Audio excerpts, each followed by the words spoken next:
Okay, we are ready to begin. Sprinkle water all around on the baby and on yourselves.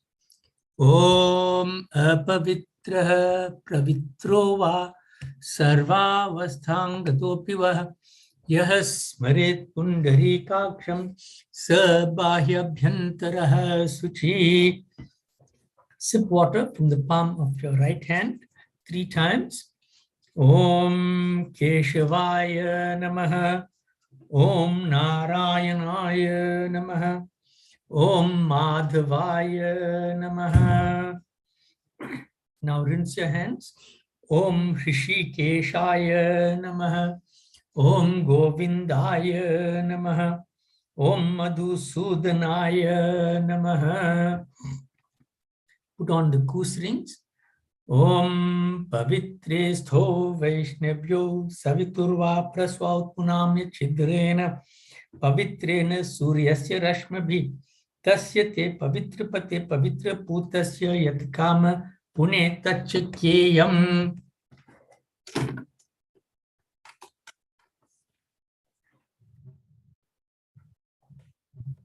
Now, light your chirag if it is not lit already. First, before that, rather, put on your chandan tika. Om chandanam vandhate nityam pavitram papanashanam apadam harate nityam lakshmir vasati sarvada.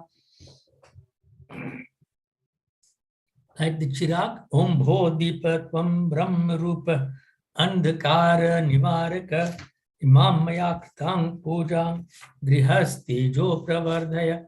Om Deepaya Namaha. Shall Ved mantras? Om. Om.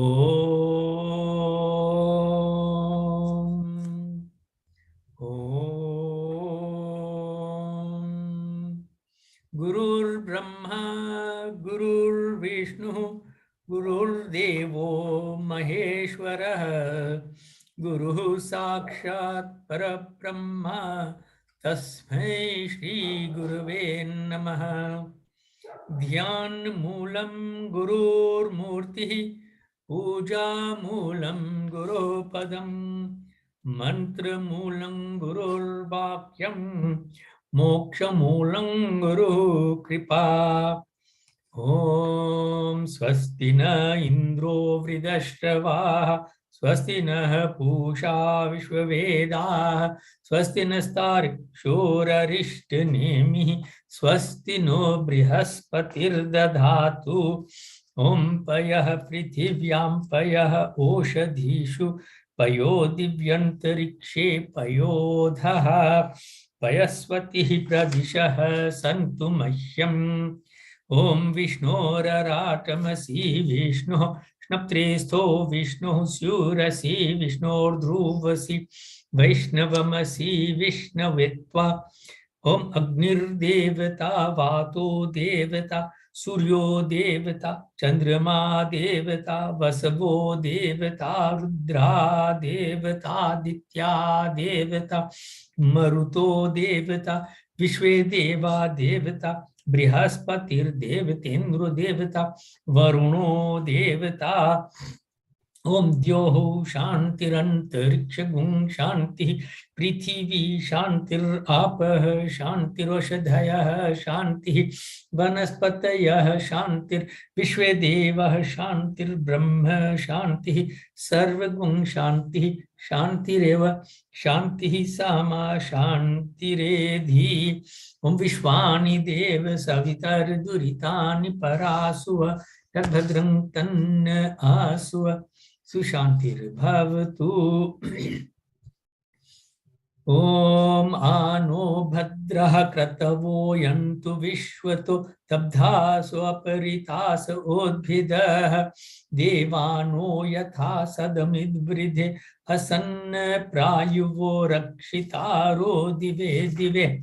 Om Devanam Bhadra सुमतिर्यजोयतान् देवानगुङ्रातिरभिनो निवर्तताम् देवानागं सख्यम् उपसेदिमा वयं देवान् आयुः प्रतिरन्तु जीवसे ॐ तान् पूर्वया निविदाहुमहे वयं भगं मित्रम् अदितिं दक्षमस्त्रिदम् अर्यमनं वरुणगं सोममश्विना सरस्वती नः सुभगामयस्करत् ॐ तन्नो वातो मयो भुवातु भेषजं तन्माता पृथिवी तत्पिताद्योः तद्ग्रावाणः सोमसुतो मयो भुवस्तदश्विना श्नुतन् धिष्ण्यायुवम् ॐ तमीशानं जगतस्तस्तु शस्पतिं धियन् जिन्वमवसेहुमहे वयम् पूषा नो यथा वेद साम सद्वृधे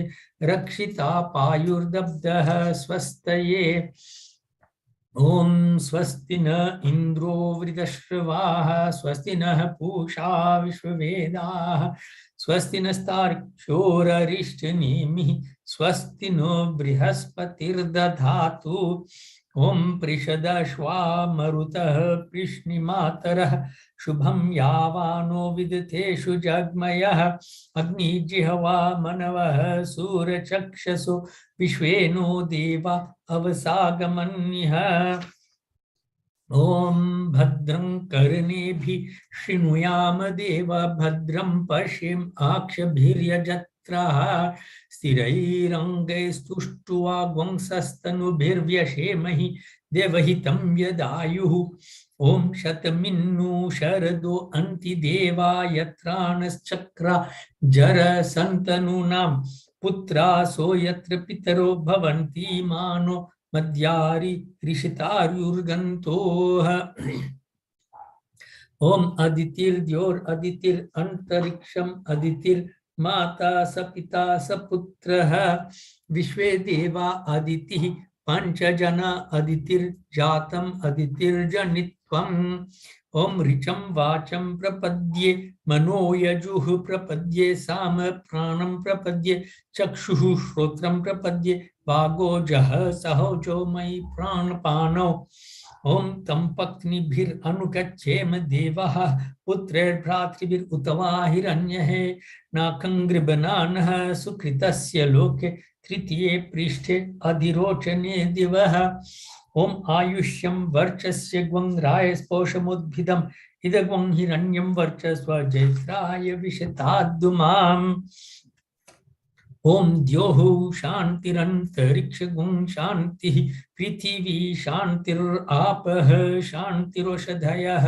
शान्तिः वनस्पतयः शान्तिर्विश्वे देवाः शान्तिर्ब्रह्म शान्तिः सर्वगुं शान्तिः शान्तिरेव शान्तिः सामा शान्तिरेधि ॐ यतो यतः समीहसे ततो नो अभयं कुरु शन्नः कुरु प्रजाभ्यो भयन्नः पशुभ्यः ॐ शान्तिः शान्तिः सुशान्तिर्भवतु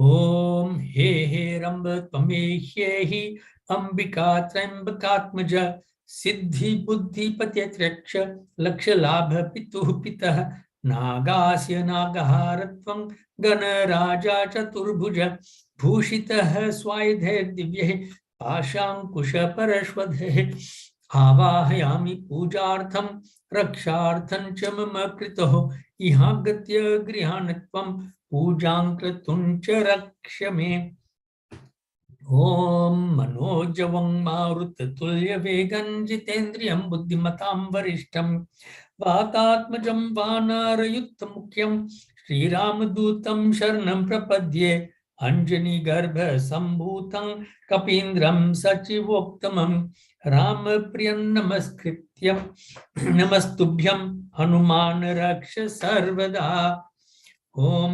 ध्यायेदाजानुबाहुं धृतशरधनुषं बद्धपद्मासनस्थं पीतं वासवसानं नवकमलदलस्पर्धिनेत्रं प्रसन्नं वामाङ्कारूढ सीतामुखकमलमिललोचनं नीरदाभन् नाना अलङ्कारदीप्तं ददत मुरुजटमण्डलं रामचन्द्रं ओम यम ब्रह्मा वरुणेन्द्र रुद्रमरुतः स्तुन्वन्ति दिव्यैस्तवैर्वेदैः साङ्गपदक्रमोपनिषदैर्गायन्ति यं सामगाः ध्यानावस्थितः तद्गतेन मनसा पश्यन्ति यं योगिनो यस्यान्तन् विदुः सुरासुरगण देवाय तस्मै नमः।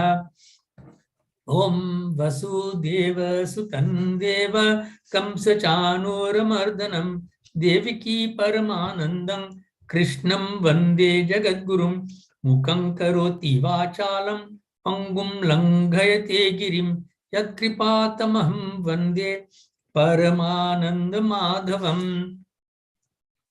ओम शांतं पद्मासनस्थं शशधरमुकुटं पंचवक्त्रं त्रिनेत्रं शूलं वज्रं च खड्गं परशुम् अभयदं दक्षिणांगे वहन्तं नागपाशं च घण्टां डमरुकसहितं अंकुशं वामभागे नाना अलंकार दीप्तं स्फटिकमणिनिभं पार्वती नमामि।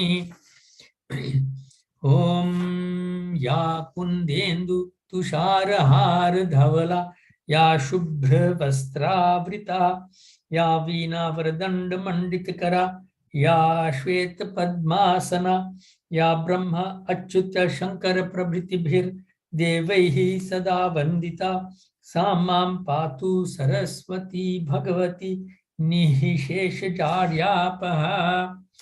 ओम लक्ष्मी क्षीर समुद्र राजतनयां श्रीरंगधामेश्वरीं दासी भूत समस्त देव वनितां लोकैक दीपांकुरां श्रीमन्मंद कटाक्ष लब्ध विभव ब्रह्मेन्द्र गंगाधरान् तान् त्रैलोक्य कुटुंबिनीं सरसिजां वंदे मुकुंद प्रियाम्।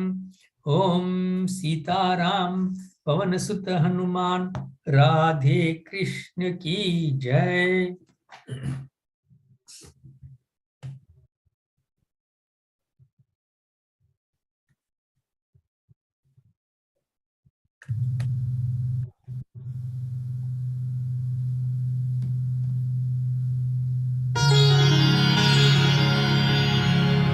बंशी शोभित करमधुर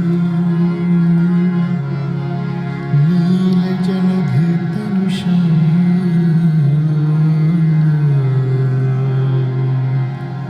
अरुणाधर जल बिंब फल नयन कमलाभीरा पूर्णेन्दु अरविंद मुख पीतांबर शुभ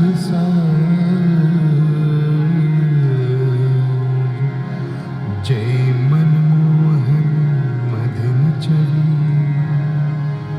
कृष्ण चंद्र महाराज कृष्ण चंद्र महाराज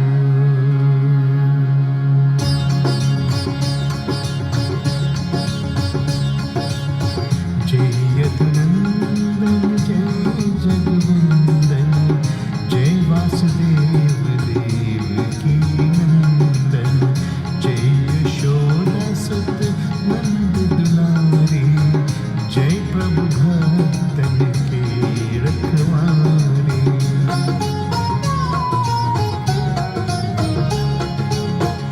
जय नथ नागर नाग नंदैया कृष्ण कहे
पत्राचे कटकिनी काचे नील जलज सुंदर तन सोहे चविल किशोर नरी मुनि मन मोहे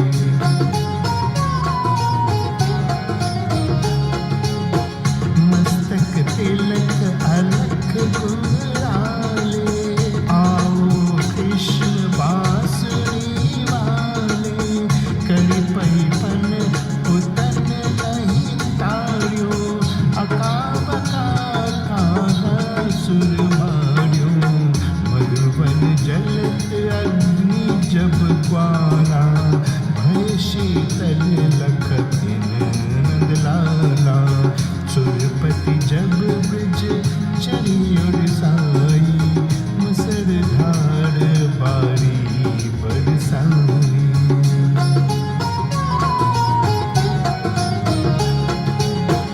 लखट लखट ब्रज चाह बहायो गोवर्धन लख धारी बचायो लखियो शोधमन ब्रह्माधिकारी मुखमन चाह भुवन दिखाई दुष्ट कंस अति उद्यम मचायो कोटि कमल जब फूल मंगायो नाट कलिए तब तुम लियो चरण छीन दई निर्बल कीयो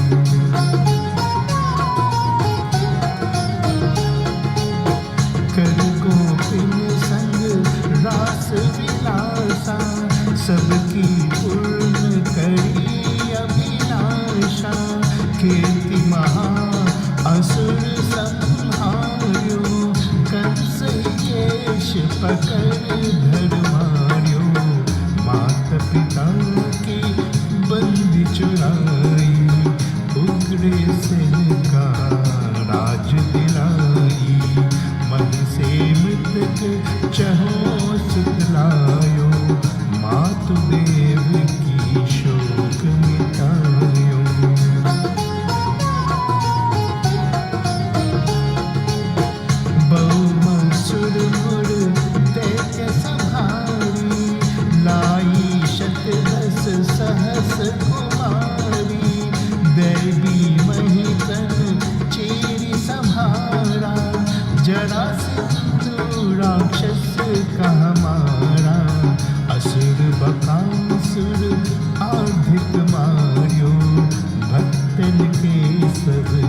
जय, बोलो कृष्ण कन्हैया की जय, बोलो कृष्ण कन्हैया की जय। यह चालीसा कृष्ण का पाठ करे अष्ट सिद्धि नवनिधि फल, लहे पदारथ चार।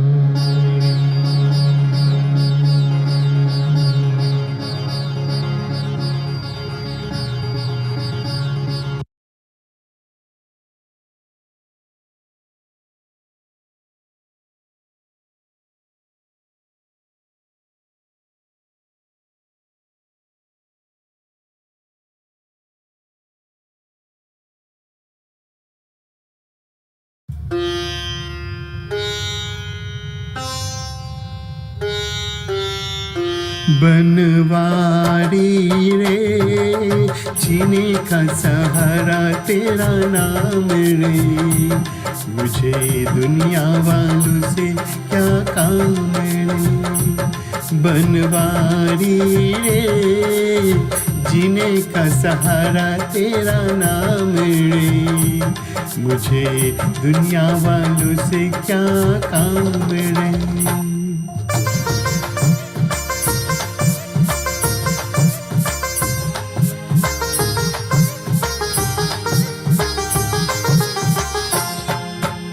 झूठी दुनिया झूठी बंधन, झूठी है ये माया।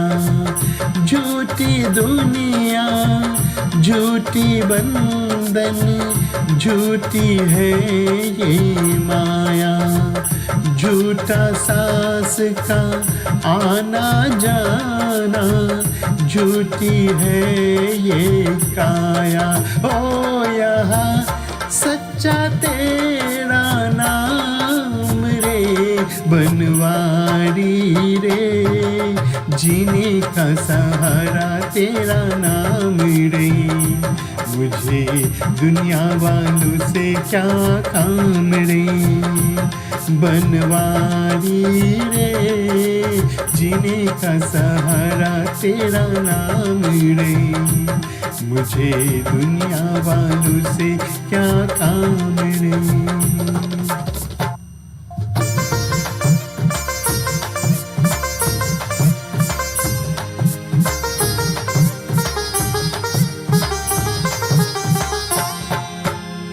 दर्शन तेरे जिस दिन पाऊं, हर चिंता मिट जाए।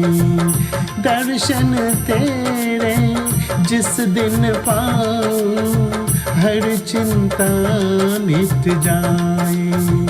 जीवन मेरा इन चरणों में आस की ज्योत जलाई। हो मेरा बाह पकड़ लो शाम रे, बनवारी रे, जीने का सहारा तेरा नाम रे, मुझे दुनिया वालों से क्या काम रे।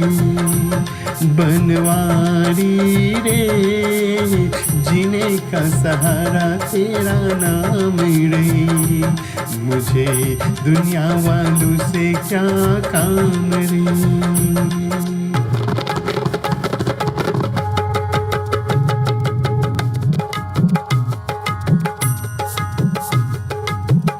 Radhe Krishna Krishna Krishna Radhe Radhe, Radhe Krishna Krishna Krishna Radhe Radhe, Radhe Krishna Krishna Krishna Radhe Radhe, Radhe Krishna Krishna Krishna Radhe Radhe, Radhe Krishna Krishna Krishna Radhe Radhe, Radhe Krishna Krishna Krishna Radhe Radhe, Radhe Krishna Krishna Krishna Radhe Radhe, Radhe Krishna Radhe Krishna Krishna Krishna Radhe Radhe, Radhe Krishna Radhe Krishna Krishna Krishna Radhe.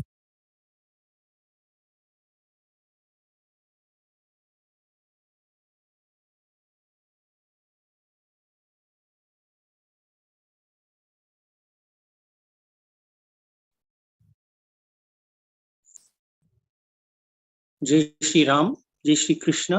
Gita पाठ अध्याय 3 श्लोक की संख्या 7, चैप्टर 3 वर्स नंबर 7। हरे राम राम राम हरे हरे, हरे कृष्ण कृष्ण कृष्ण हरे हरे। यस्त्विन्द्रियाणि मनसा नियम्य आरभते अर्जुन, कर्मेन्द्रियैः कर्मयोगम् असक्तः स वशिष्यते। हरे राम राम राम हरे हरे, हरे कृष्ण कृष्ण कृष्ण हरे हरे। हम एक साथ पढ़ेंगे। यस्त्विन्द्रियाणि मनसा नियम्य आरभते अर्जुन, कर्मेन्द्रियैः कर्मयोगम् असक्तः स विशिष्यते।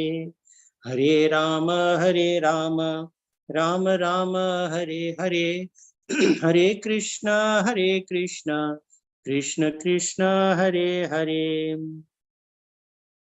Bhagavan Sri Krishna says to Arjuna, on the other hand, that person who controls his senses and his actions by the power of his true will and remains unattached, unadulterated, undertakes the yoga of action through those organs. He excels, he becomes successful in this part of yoga. So, what Bhagavan is saying is that the senses need to be controlled. Let's just stop there for a minute before we go any further. So the first thing is the senses need to be controlled. And secondly, somebody or something must control those senses. Now it is important to identify what the senses are and who the controller should be. So in this verse, he uses the word manasa. That means the mind is superior to the senses, and the mind must be used to control these senses. Of course, if the mind is not stable, it will not be able to control the senses. Why are we focusing on these aspects?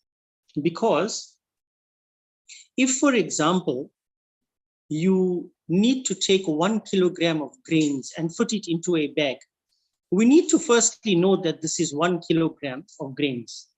In that way, we will know what size bag to get and what strength bag to get.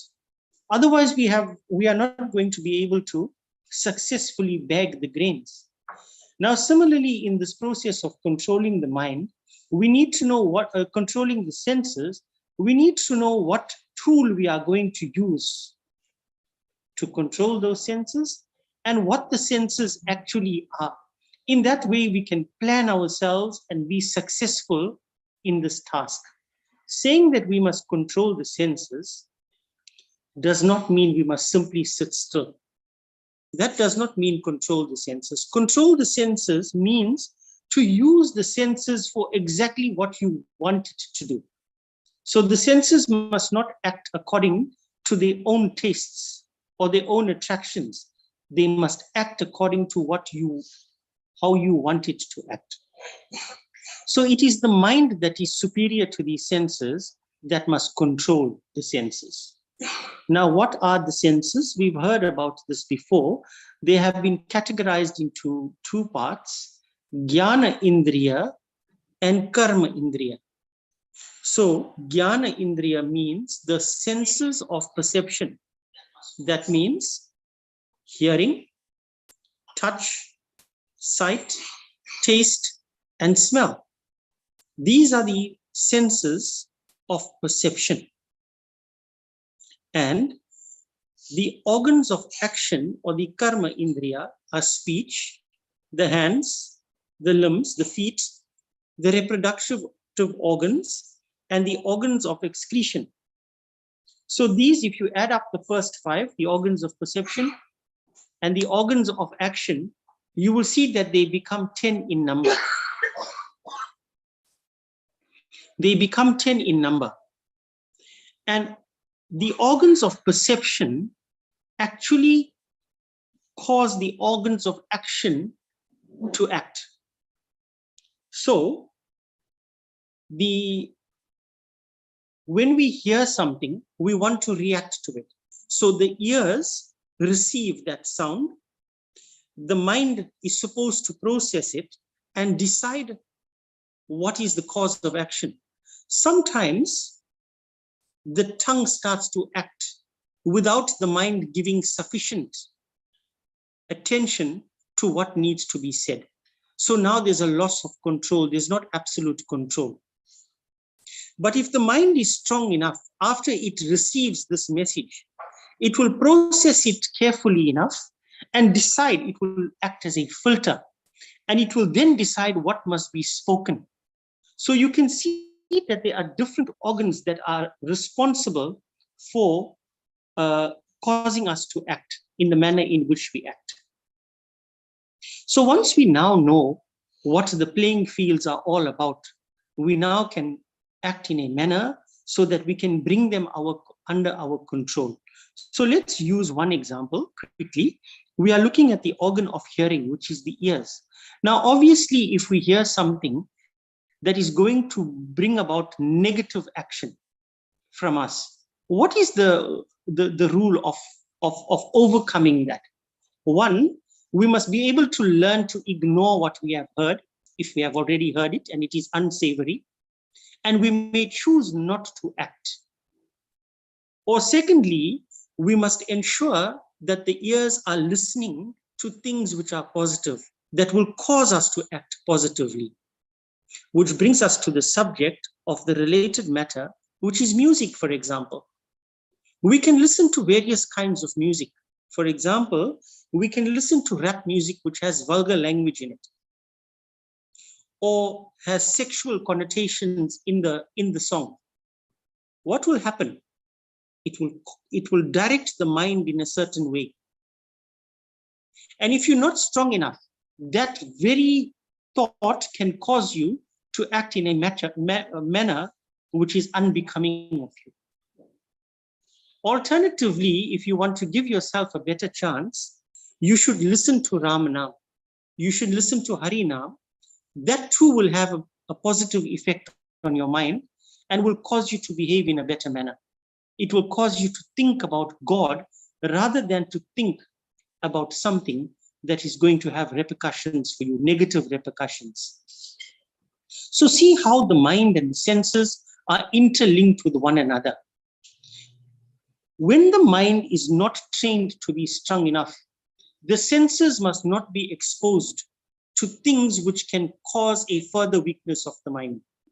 For example, if you take a sadhu or a saint who has been doing sadhana and tapasya for a long time and has no attractions in this world, you can take him and place him among men who are consuming alcohol. He will remain relatively unaffected in their presence. Why? He has made his senses stronger. He has made his mind strong. But if you take a person who has a problem with the consumption of alcohol, for example, and you put that same person amongst people who are consuming alcohol in an uncontrolled environment, the chances are that he's going to experience weakness. So when Krishna Bhagwan says that we must bring the senses under control, he means we must engage them for the purpose in which we intend for them to be engaged. So yoga means to connect with God, to be aware of his presence, and to be acting with awareness. That is called yoga. Okay? But very importantly, in order for this to be not superficial, Because remember, we can act as if we are controlling our senses. Human beings are master actors. We are able to mimic other creatures, etc. So in order to ensure that we are not superficially controlling our senses, there is an ingredient that must be very deep rooted within us, and that is called sincerity. Sincerity and honesty. In other words, you are saying that I am trying to control my senses for the right reasons, and I am seriously not engaged, not interested in anything other than yoga in the true sense of the word. So we can't expect our senses to be absolutely idle, because the senses are naturally restless. And Arjuna actually confirms this in Bhagavad Gita, and he says to Bhagwan Sri Krishna, Manaha chanchala hi. That means the mind is restless, the senses are also restless. And therefore, even if we may be sitting still and focusing on the divine, that does not mean we are idle. It means that we have brought the senses under control. My body may not be moving, but my mind is working. What is it doing? It is focusing on God without attachment, and that is called yoga. But God does not simply want us to make a below par, a below standard effort, because in this verse he uses the word savishishyate. That means he wants that which is best for us. He wants us to excel at what we are doing, because unless we excel at it, we are not going to be as successful as we like to be. So to be successful or to excel at something, there has to be certain important components or ingredients. And I'm going to go through some of them now very briefly and see if it makes sense to you, and if we can arrange our activities using these important components. The first one is vidhi. And when we hear the word vidhi, we immediately think of puja. But vidhi goes way beyond that. Vidhi means the method, the plan, the path of how to do things. What are my tools? What are my ingredients? What is the timing for me to do something? All of these are called vidhi. And anything without a plan can become haphazard. So the process of controlling the senses, the process of yoga needs a vidhi. And therefore the rishis and munis have created something called sadhana, religious practices. And the method of these religious practices have a definite order. For example, when we are starting meditation, we are asked to sit in a specific posture. Number 2, we are asked to perform nyas, which means purificatory rituals, to cleanse ourselves mentally and physically. Then we start off with perhaps reciting the Omkar to settle the mind and create the right kind of atmosphere before we go deeper and deeper into the practice of yoga, various types of yoga. So this is called vidhi. There must be a plan. When there is a plan, execution becomes successful. Number 2, once we have a plan, things do not simply act out naturally, because in order to master a vidhi, something else is required, and that is called abhyas. Abhyas means repetition or practice. In chapter 12 of Bhagavad Gita, Sri Krishna says to Arjuna, abhyasatu kaunteya. In other words, to bring your senses under control, there must be practice. So we have the vidhi, we have the methods. Now we must keep practicing. And we have all heard that failure is but a stepping stone to success. So if we fail, if we make a mistake, we must realize that immediately after that, we should make some effort to get back on track and start the process. So yoga is not something, it is not an event in somebody's life. This yoga control is a process that must constantly must constantly be practiced in order for us to do what Sri Krishna has said here. He wants us to excel at it, no half measures. The third thing is passion. And I'm not talking about the passion that you hear about in the three gunas, the guna of Rajas or Rajasic gun. I'm not talking about that passion. I'm using the word passion, in the context of a being who is motivated and loves what he is doing. You cannot expect somebody to excel at something if they do not learn how to enjoy it. The key word that I've used here is learn. We may not immediately love something that is good for us, but we can learn to love it once we practice it. So you can't say that yoga is too difficult for you, or you don't like it, or it is too boring, unless you have practiced and tried it. And our passion should then grow. And passion also means with the bhav with which you do things. In Satyanarayana Vrat Katha, Bhagwan says to Narad Muni that the katha should be performed bhakti shraddha samanvita. That means with a lot of love and faith. The same thing applies to yoga. We need to have faith that we will be successful, and we need to perform it with love for God. The next one, number 4, item number 4, intention. The intention must be sincere. Success is very often based on intention. Most of the time when we do something for the wrong reasons, God will ensure that we fail. Yet when we do things for the good of the self and the good of this universe, the chances of you succeeding are a lot better. So what should be your intention? What should be your bhav? Sincerity. And one may perform actions like these out of duty, out of willingness to want to serve, or simply out of love. But importantly, Bhagwan says it must be free of attachment and ego. Last item, if you've ticked all the 4 items above, I'll repeat that. If you have ticked the boxes of the 4 items above, then a 5th factor kicks in, and that is called the grace of God. When you do all of these things, so in other words, you didn't ignore vidhi, you are making the effort, cheshta, you are practicing abhyas. Number 3, you have a love or a passion to do something. Number 4, you are sincere. Then the 5th one kicks in, and that is the grace of God. God will ensure that you are successful, and this sincerity must be deep-rooted right in the deepest chambers of your heart. Then you will shine at yoga. So using the senses is not problematic. That is not the problem. The problem is how we use them. Trying to satisfy them with temporary pleasures is said to bring back double the craving that you had.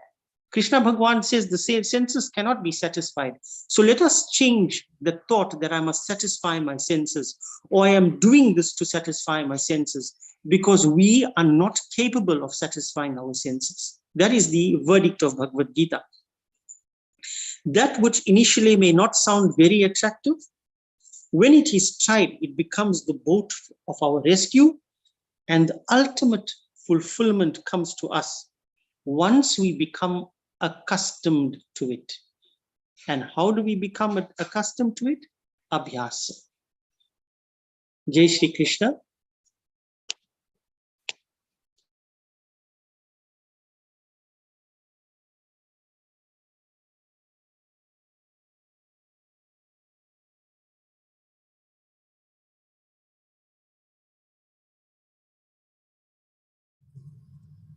Balkand, Doha 133.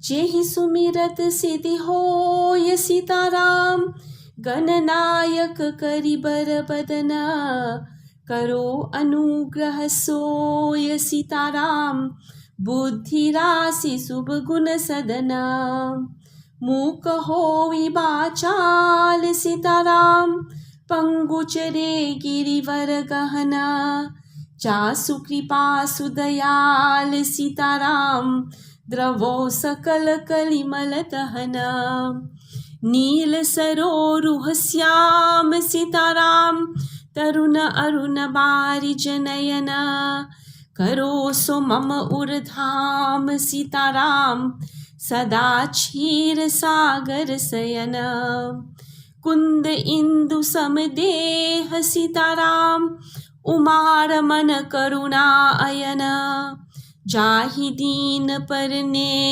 Sitaram करहो कृपा मर्दन मयन बंदो गुरुपद कंज सीताराम कृपा सिंधु नर रूप हरि महामोहतम पुंज सीताराम जासु वचन रवि कर निकर सियावर रामचंद्र की जय पवन सुत हनुमान की जय उमापति महादेव की जय।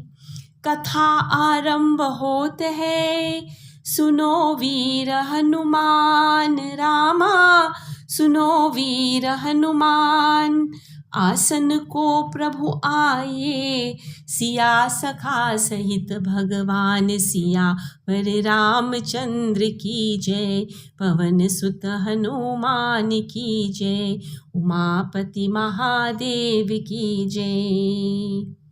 रहे तहा दुविरुद्र गण ते जानहि सब भे उरामा ते जानहि सब भेऊ विप्र वेश देखत फिरही परम कौतिकी तेऊ सियावर रामचंद्र की जय पवन सुत हनुमान की जय उमापति महादेव की जय।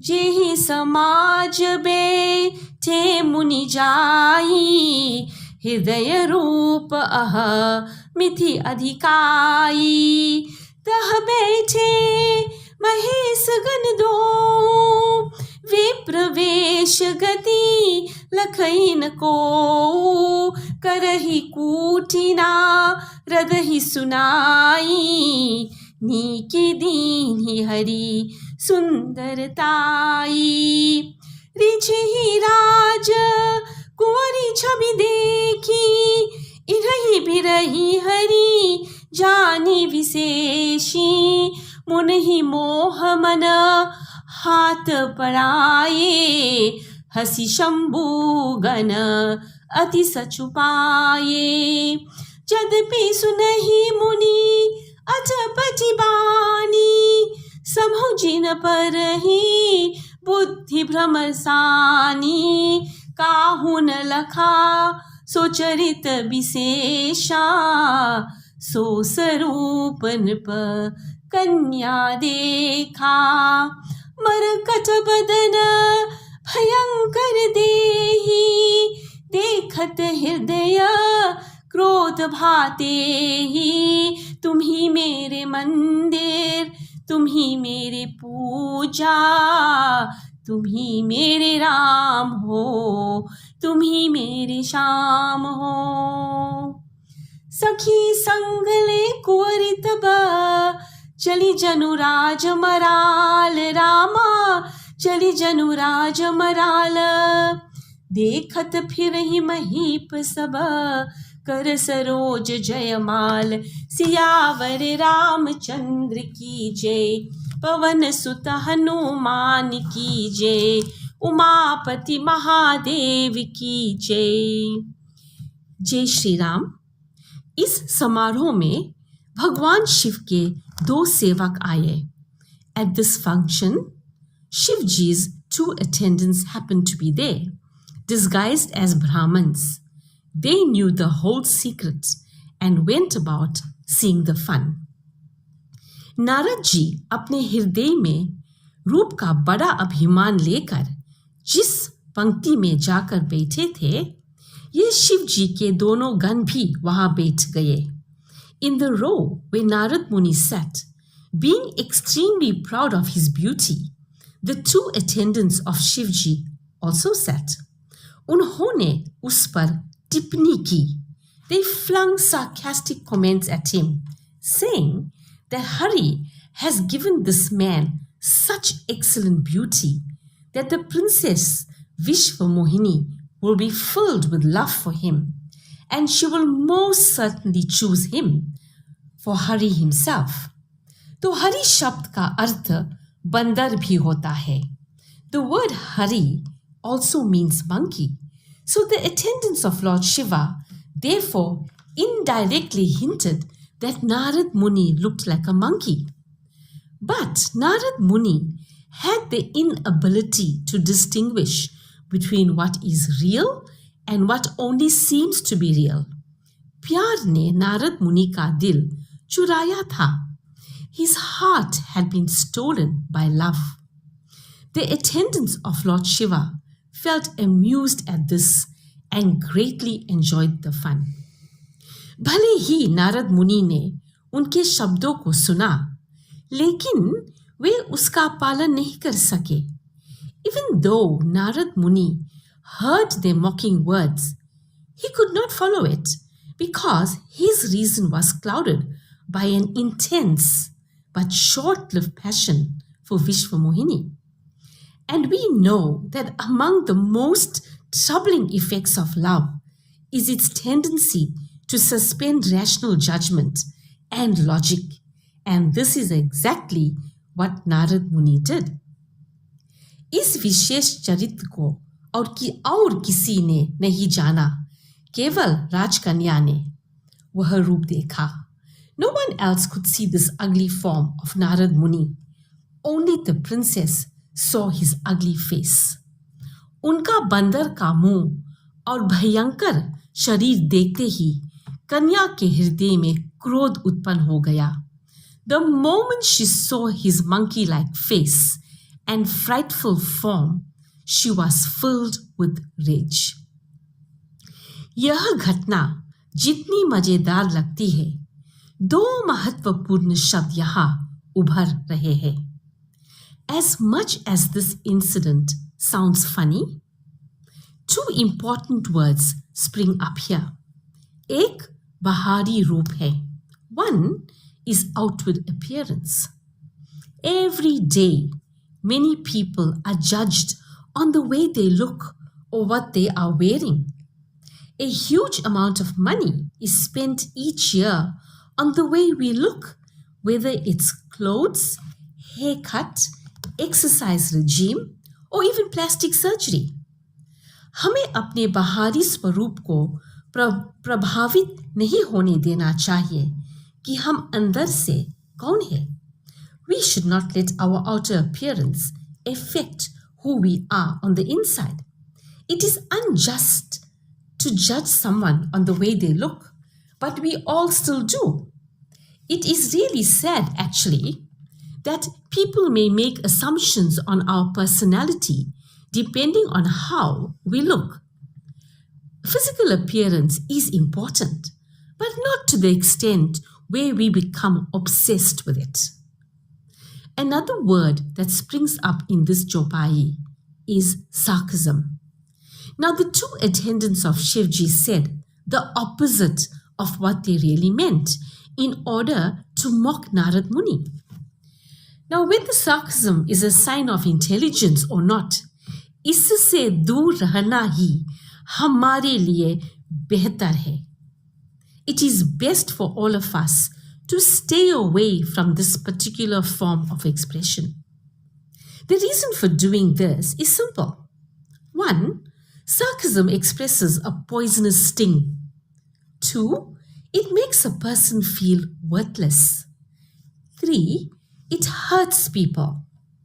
And 4, it harms relationships. And that is not what Hindu Dharma teaches us. Jai Shri Ram. कथा विसर्जन होत है, सुनो वीर हनुमान रामा, सुनो वीर हनुमान.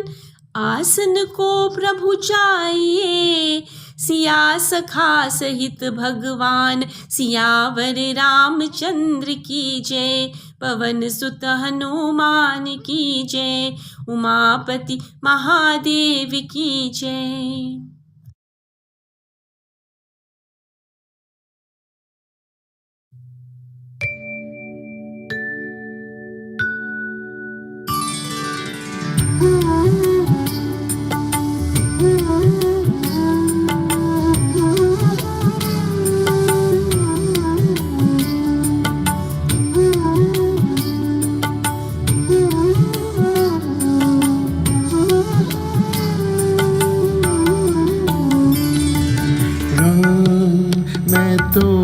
जब से शरण तेरी आया, आनंद आनंद आनंद मैंने पाया। राम मैं तो जब से शरण तेरी आया, आनंद आनंद आनंद मैंने पाया। जय जय राम जय जय राम, साचा है तेरा नाम। मेरे राम साचा है तेरा नाम।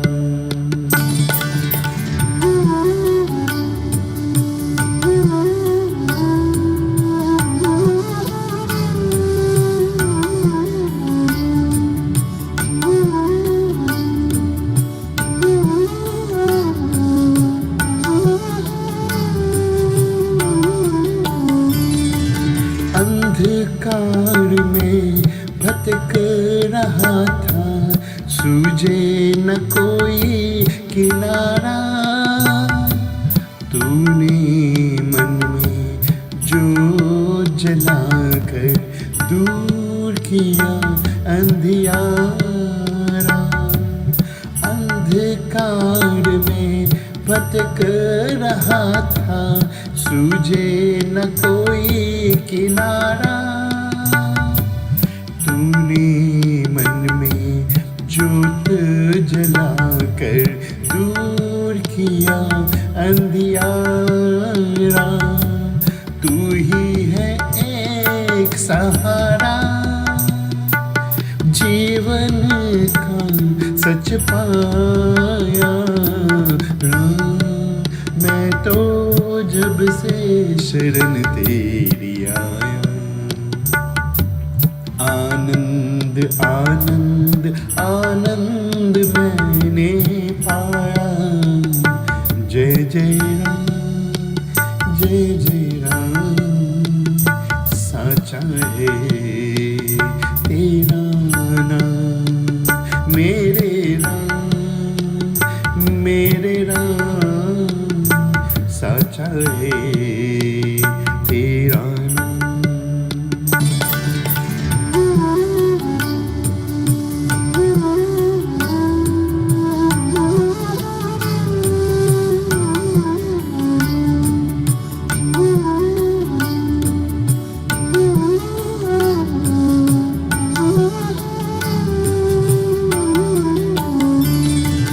हर पल मेरे पास रहा तू, फिर भी मैं देख ना पाया।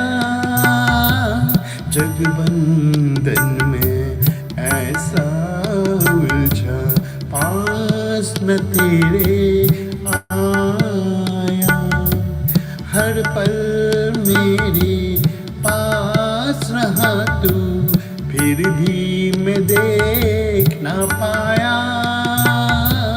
जगबंधन में ऐसा उलझा, पास न तेरे आया।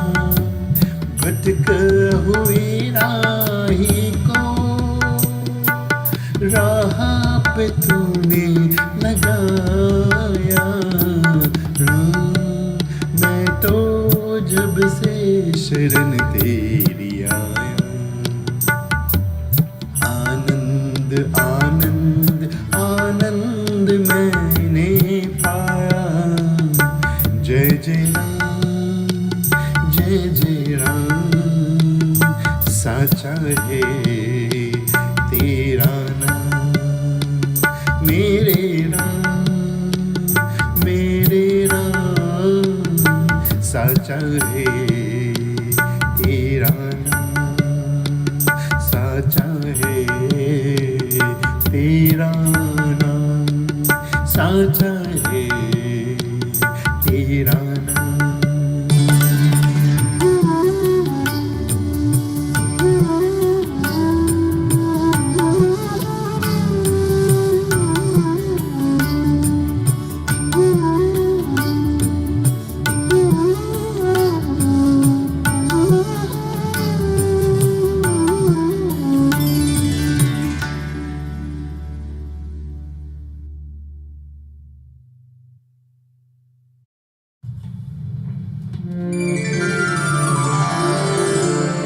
ऐसी लागी लगन,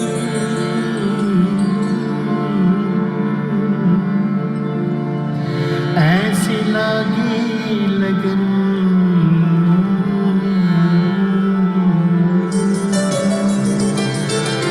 ऐसी लागी लगन।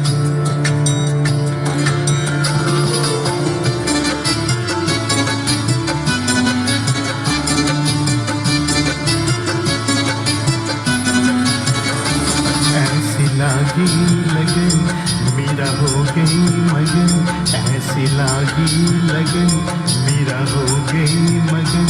वो तो गली गली हरी गुन गाने लगी, महलों में पली बन के जोगन चली, महलों में पली बन के जोगन चली। मेरा रानी दीवानी कहानी लगी, ऐसी लागी लगन, मेरा हो गई मगन।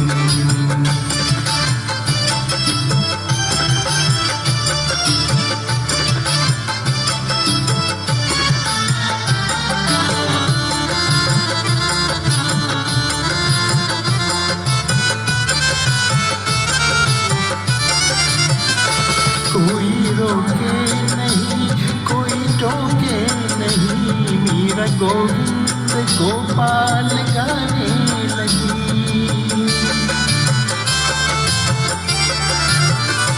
कोई रोके नहीं, कोई टोके नहीं, मेरा गोविंद गोपाल गाने लगी।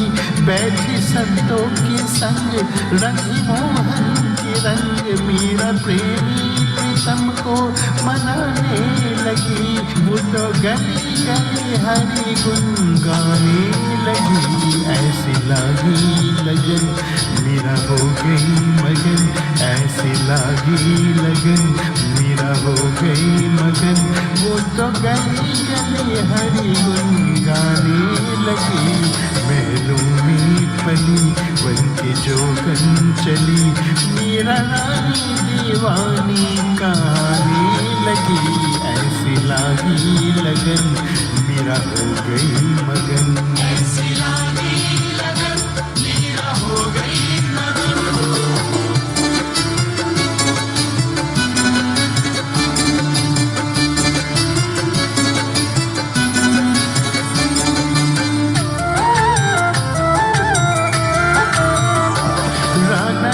विष दिया मानो अमृत पिया, मेरा सागर में सरिता समाने लगी।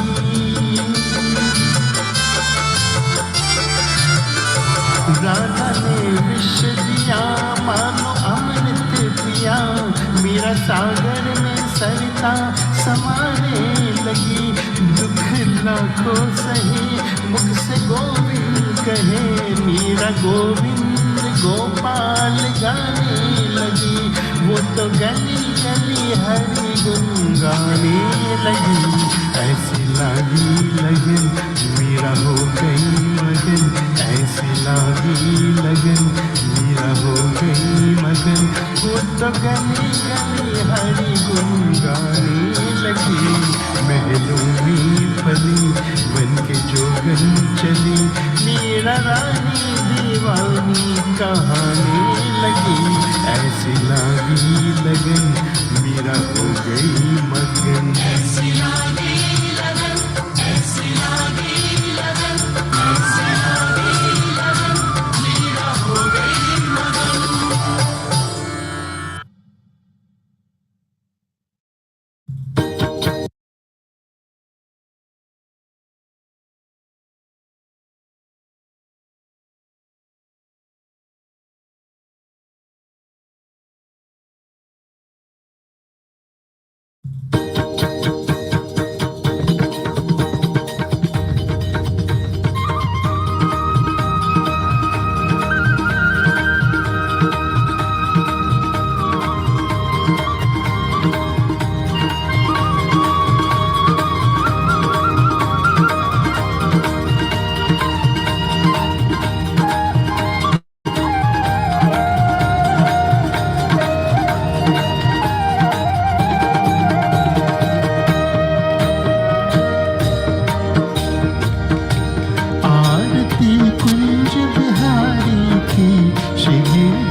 कृष्ण मुरारी की, आरती कुंज बिहारी की, श्री गिरिधर कृष्ण मुरारी की, आरती कुंज बिहारी की, श्री गिरिधर कृष्ण मुरारी की, आरती कुंज बिहारी की, श्री गिरिधर कृष्ण मुरारी की।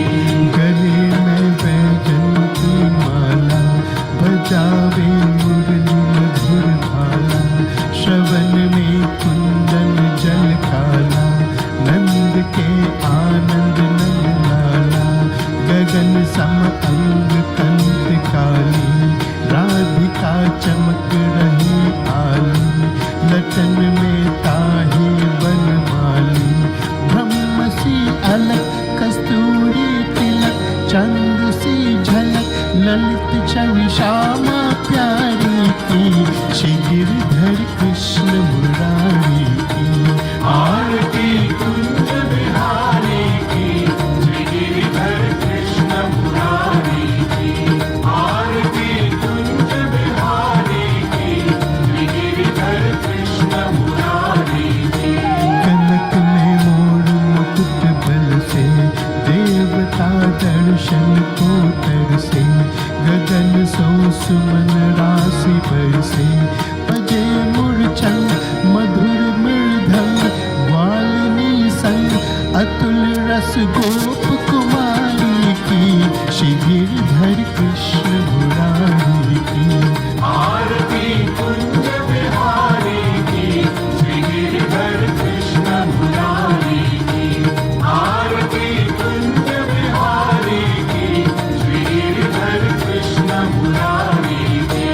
जहाँ ते प्रगट भई गंगा, कलश कलहरणी श्री गंगा, स्मरण ते होत मोह भंगा, बसी शिव शीश जटा के बीच, हरे अधकीच चरण छवि श्री बनवारी की, श्री गिरधर कृष्ण मुरारी की, आरती कुंज बिहारी की, श्री गिरधर कृष्ण मुरारी की, आरती कुंज बिहारी की, श्री गिरधर कृष्ण मुरारी की।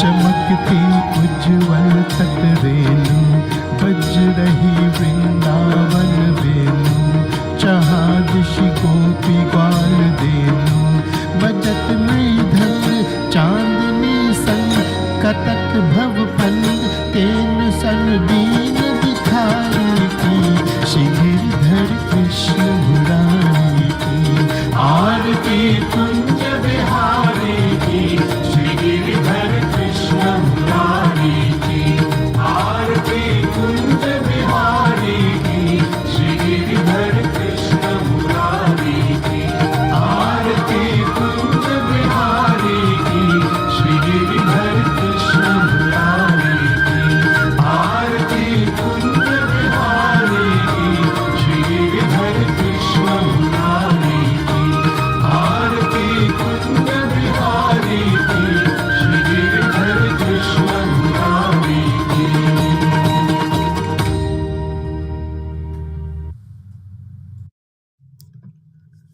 ॐ कर्पूरगौरं करुणावतारं संसारसारं भुजगेन्द्रहारं सदा वसन्तं हृदयारविन्दे भवं भवानी सहितं नमामि। ॐ मङ्गलं भगवान् विष्णु मङ्गलं गरुत्वध्वज मङ्गलं पुण्डरीकाक्ष मङ्गलाये तनो हरि। ॐ सर्वमङ्गलमङ्गल्ये शिवे सर्वार्थसाधिके शरण्ये त्र्यम्बिके गौरी नारायणी नमोऽस्तु ते नारायणी नमोऽस्तु ते नारायणी नमोऽस्तु ते। ॐ यानि कानि च पापानि जन्मान्तरकृतानि च तानि तानि विनश्यन्ति प्रदक्षिणा पदे पदे।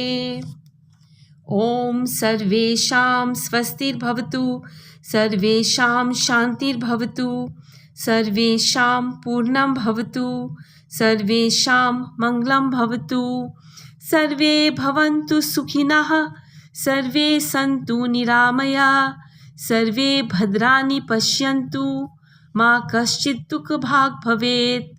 ॐ असतो मा सद्गमय, तमस्यो मा ज्योतिर्गमय, मृत्योर्मा अमृतं गमय।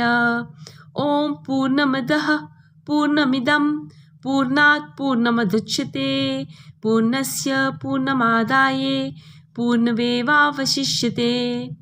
ॐ अपराधः सहस्राणि क्रियन्ते हर्मिषं मया, दास्यो यमिति मामत्व क्षमस्व परमेश्वर। ॐ आवाहनं न जानामि विसर्जनं, पूजा चैव न जानामि क्षमस्व परमेश्वर। ॐ अन्यथा शरणं नास्ति, त्वमेव शरणं मम, तस्मात् कारुण्यभावेन रक्षस्व त्वं परमेश्वर। ॐ बोलो गणेश भगवान की जय, ओम सीताराम की जय, ओम लक्ष्मण जी की जय, ओम पवन पुत्र हनुमान की जय, ओम राधे कृष्ण भगवान की जय, ओम शिव शंकर पार्वती माता की जय, ओम दुर्गा काली सरस्वती लक्ष्मी माता की जय, ओम सब पितृदेव की जय, ओम सनातन धर्म की जय, ओम श्री लक्ष्मी नारायण भगवान की जय, ओम राधा माधव की जय। ओम